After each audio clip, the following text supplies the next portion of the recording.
Hey guys, welcome back to another video. So I'm going to do my match preview for Leeds versus Sheffield United at Elland Road.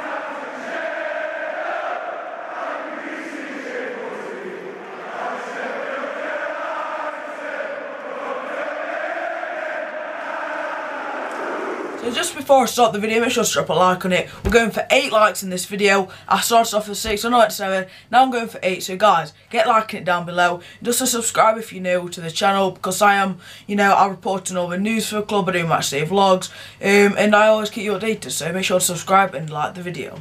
So first off, I'm going to speak about last week because the match was awesome, okay? We obviously won at home 2-0 versus Reading with two pretty good goals, to be honest. Billy Sharp getting one with some beautiful Mark Duffy play, and then the other goal was a nice little long shot from Paul Coots.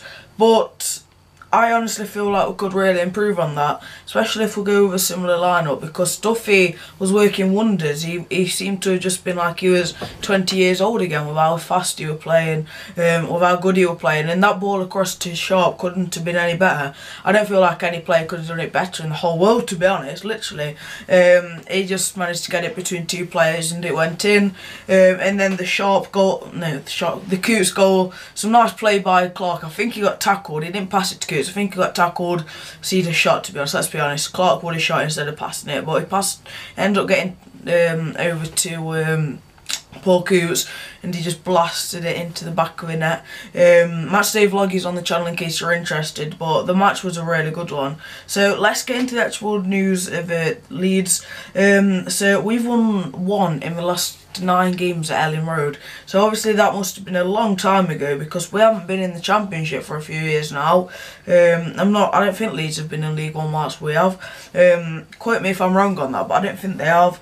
The last time they were at home, they lost 2-0 against Reading. So possibly they might be dropping on home form, because even we managed to beat Reading. But I've noticed that there's been a little trio going, because we lost, Forest beat Derby, and then Forest lost. I can't really explain it, but I've got a feeling that we're going to lose just because of the trios I've got going on. Just look at our fixtures, like look at 2 teams when if they've already played each other, you'll see what I mean.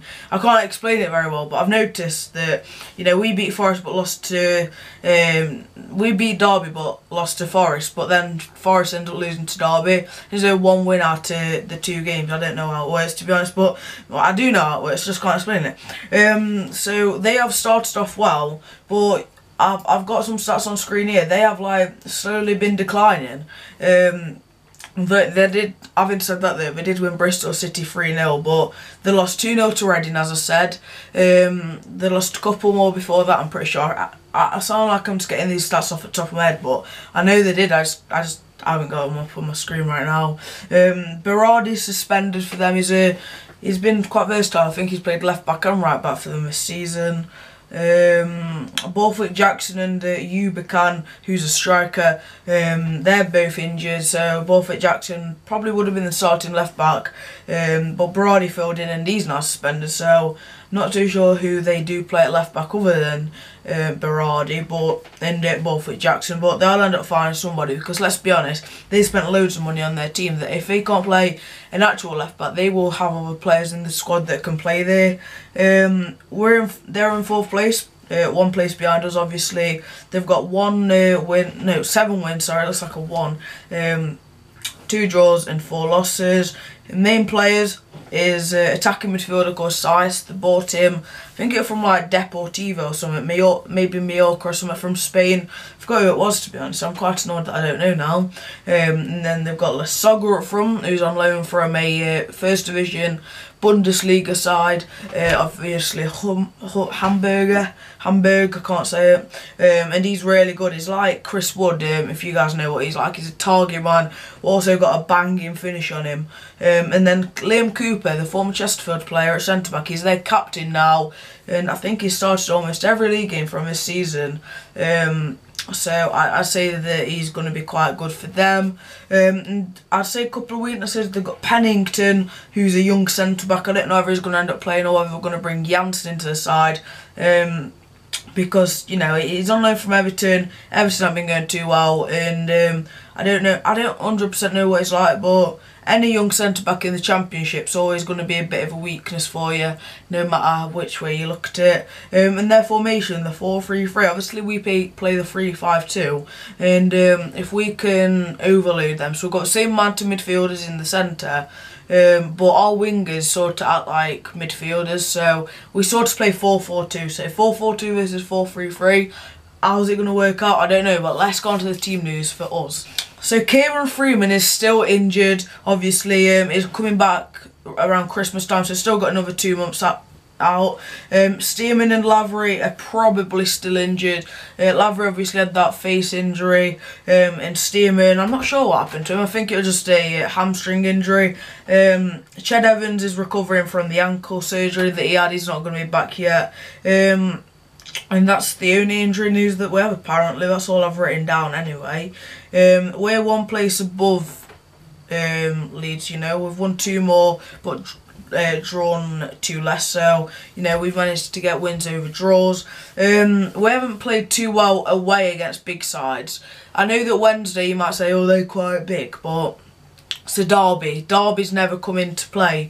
Form never comes into play in derbies. But we lost against Cardiff away, and we also lost against Middlesbrough away.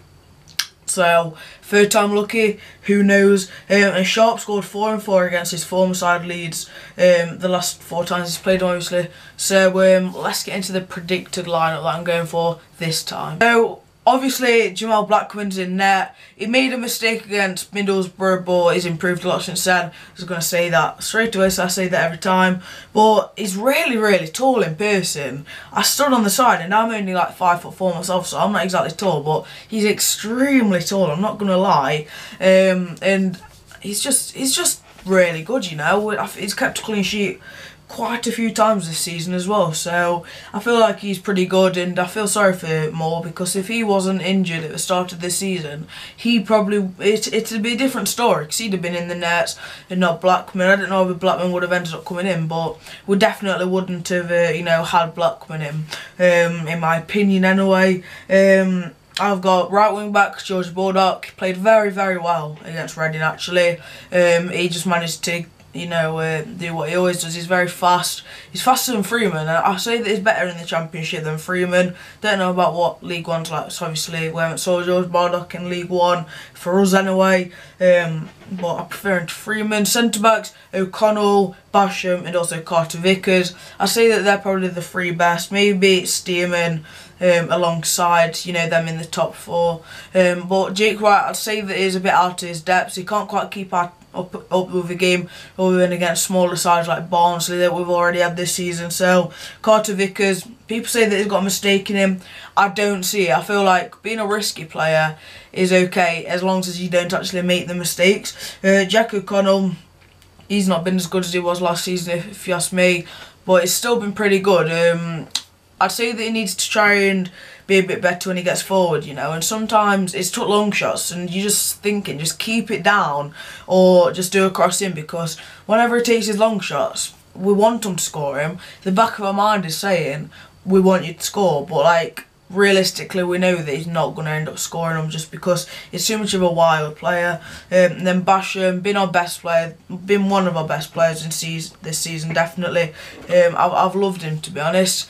Is better in attacking positions, but as I said, it's my predicted 11, otherwise he would have been further for him. I preferred 11. And then at left back, Ender Stevens got a banging cross on him.